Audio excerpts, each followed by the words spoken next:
Chers étudiants, bonjour. L'objet de cette capsule vidéo sera de vous présenter dans les détails le guide de bonne pratique relatif au stage pour la spécialisation en santé mentale et psychiatrie.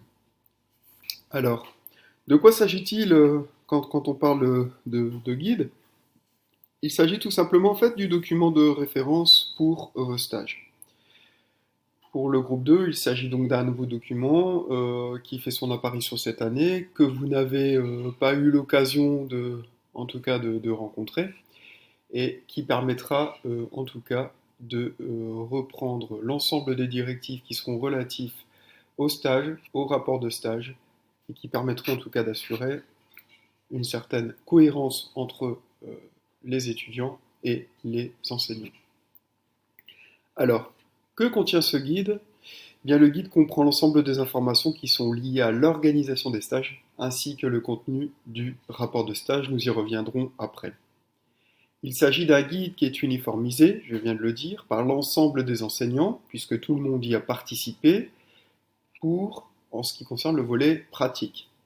Donc le but est d'assurer, comme je viens aussi de vous le dire, une certaine cohérence pour tout le monde, pour tous les stages. Alors, par rapport aux nouveautés et au contenu, c'est que nous allons insister cette année sur le strict respect de ces consignes. Et la nouveauté, c'est que nous partons du principe que tout travail mérite salaire.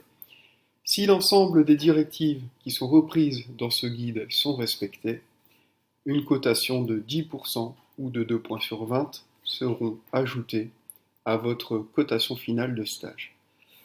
En effet, il me semblait important de pouvoir revaloriser à juste titre le respect des directives, puisque l'année dernière, ce respect des directives n'était pas pris en considération par le biais d'un système de cotation. Le but est clairement d'éviter que vous puissiez plafonner avec un stage à 85% dans le cadre de 4 compétences en très bien, et que vous puissiez dès lors pouvoir améliorer votre cotation et la porter à un total de 95% pour chaque stage si l'ensemble des directives sont respectées et si bien sûr vous possédez des compétences très bien pour les 4 en tout cas compétences. Alors, si une réponse à votre question ne se trouve pas dans le guide, veuillez en premier lieu déjà m'en parler à moi, euh, puisque je suis, on va dire, le responsable des plannings de stage. Et vous pouvez à ce moment-là me joindre par mail ou alors privilégier tout autre canal de communication qui vous semble le plus adéquat et qui nous permettra de pouvoir, en tout cas, vous répondre. Alors sachez également que ce guide sera mis à jour en fonction de vos questions et que si par conséquent je n'ai pas de questions, je n'actualiserai pas le guide. Donc toutes les questions ne sont pas bêtes, toutes les questions sont utiles et toutes les questions en tout cas permettront d'améliorer l'outil qui en soi n'est pas une finalité. Alors, nous allons passer directement à la présentation de l'outil en question, qui, comme son nom l'indique, est un guide de bonne pratique.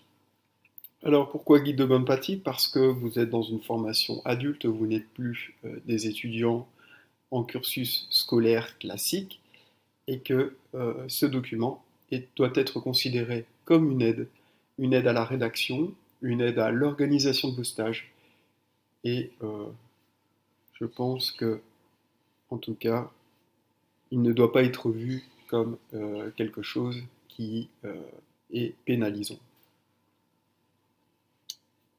Alors, le guide en fait se compose de 10 points bien précis qui sont voilà, bien définis et dont le contenu me semble clair.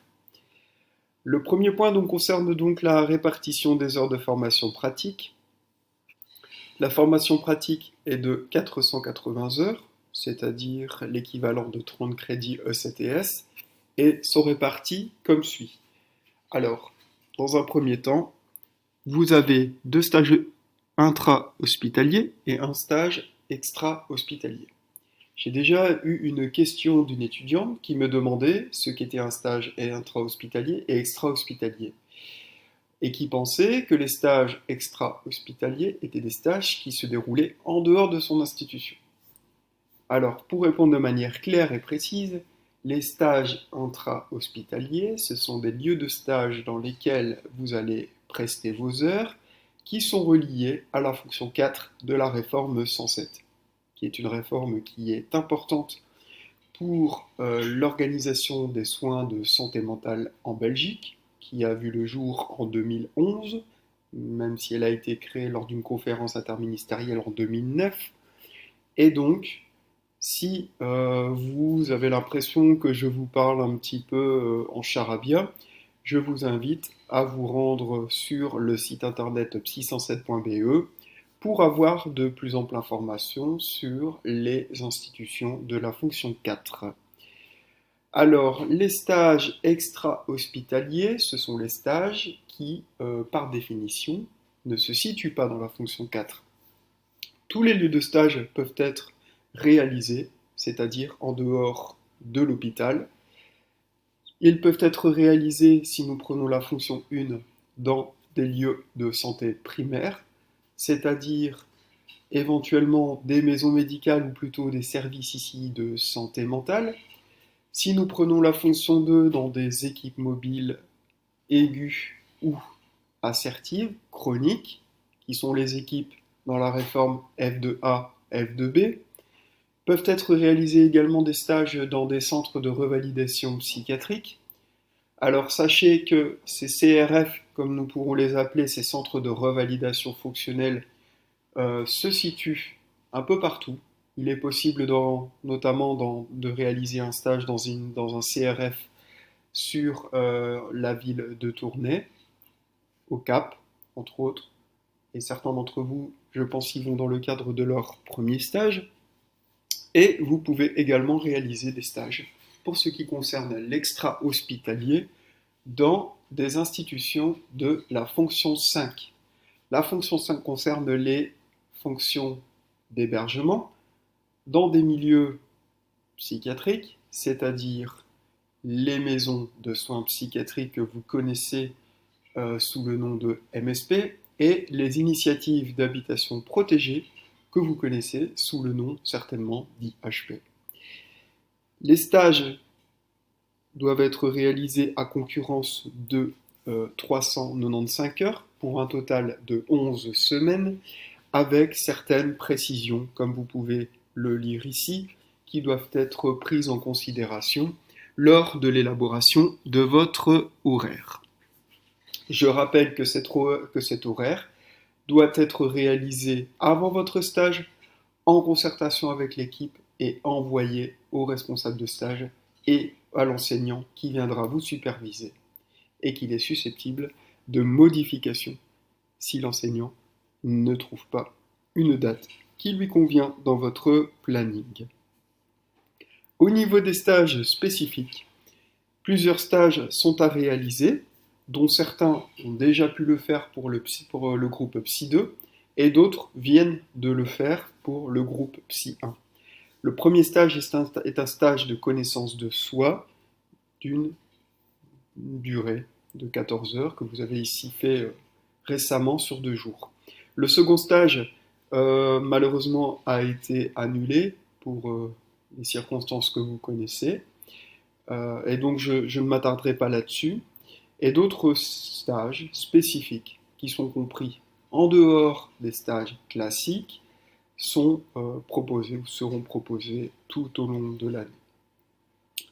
Alors, il y a la formation sur la gestion des émotions, mais vous avez aussi, c'est le cadre de ces vidéos, les séminaires de stage ou de cours, plus la participation à des colloques, des conférences, des visites professionnelles, qui là aussi, vous vous doutez bien, seront, je pense, relativement perturbées cette année.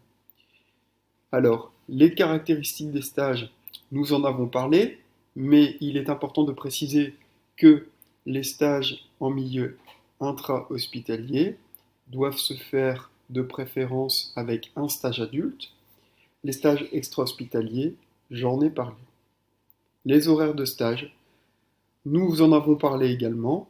Il y a différentes particularités qui sont liées au stage. Je vous invite ici à les parcourir. Généralement, tout est clair et il suffit tout simplement de suivre le canevas qui est proposé ici au niveau du point 2. Point 3, il s'agit d'un point qui concerne essentiellement les étudiants qui étalent leur spécialisation en 2 ans. Alors, il est demandé aux étudiants qui étalent en 2 ans de faire au minimum un stage par année, sauf circonstances exceptionnelles, qui seront appréciées par Madame Gelette, par moi-même et par Madame Bonte. Alors, un maximum de 2 stages dans l'institution dans laquelle vous travaillez est permis, donc le troisième stage devra obligatoirement se faire dans un autre service qui n'appartient pas à l'institution dans laquelle vous travaillez, que ce soit les institutions hospitalières de la région de Tournai et les autres. Sachez également que si vous effectuez un stage dans votre service, les heures excédant 105 heures pour un stage de 3 semaines ou 140 heures pour un stage de 4 semaines ne seront pas prises en considération puisqu'il s'agit de votre lieu de travail et que vous n'avez pas la contrainte en tout cas de pouvoir en tout cas vous limiter au niveau des heures. En ce qui concerne les modalités pratiques qui sont liées au stage, dès que vous avez connaissance de la personne qui viendra vous superviser, il y a lieu de la contacter. Il s'agit donc d'une initiative qui sera appréciée et évaluée dans votre compétence 3, qui est la compétence de leadership, et qui vous incombe et qui est essentielle puisque dans votre vie professionnelle, vous serez amené à fonctionner de cette façon. Toutes les directives généralement sont assez claires. Vous verrez que ici, en ce qui concerne les conventions de stage, j'insiste bien sur le fait que ces conventions doivent être remises avant le stage et non pas après le premier jour du stage, pour des raisons juridiques, puisque l'assurance de l'école est amenée à intervenir en cas d'accident sur le trajet ou sur le lieu de stage. Un formulaire de santé est nécessaire pour les, en tout cas, étudiants qui ne travaillent pas ou qui n'ont pas eu l'occasion de s'en procurer un. Il suffit de contacter Mélissa Motte, qui est la secrétaire à la rue Frinoise, sur son adresse générique mail de là et là. La feuille d'évaluation d'équipe doit être remise à l'équipe le premier jour de stage, mais j'expliquerai aussi ce document dans d'autres capsules. Alors, sachez également que un feedback sur en tout cas sur les stages, sera réalisé par l'enseignant dans les 15 jours suivant le dernier jour de stage, que ce rapport de stage pourra être déposé dans le casier de l'enseignant et le cas échéant, s'il ne possède pas de casier, ce document doit être déposé à l'accueil ou au secrétariat chez Madame Tavernier. Vous avez également donc une période de 15 jours suivant le jour de votre dernier stage pour remettre vos documents. Il s'agit d'une directive qui, si elle n'est pas respectée, vous pénalisera ou pas dans le respect en tout cas des directives scolaires. Enfin, pour clôturer ici la vidéo et la première partie de cette présentation, en ce qui concerne la cotation des stages, sachez que chaque stage a une valeur de 100 points, qu'il s'agit d'un stage de 105 heures ou d'un stage de 140 heures. Et donc, par définition, puisque les stages représentent la moitié des heures, 300 heures seront allouées à la formation pratique et 300 heures seront allouées à la formation théorique. Il est quand même bon de savoir que si votre début de parcours en stage ne s'est pas passé correctement, nous en tiendrons compte pour l'évaluation continue de votre compétence pratique tout au long de l'année.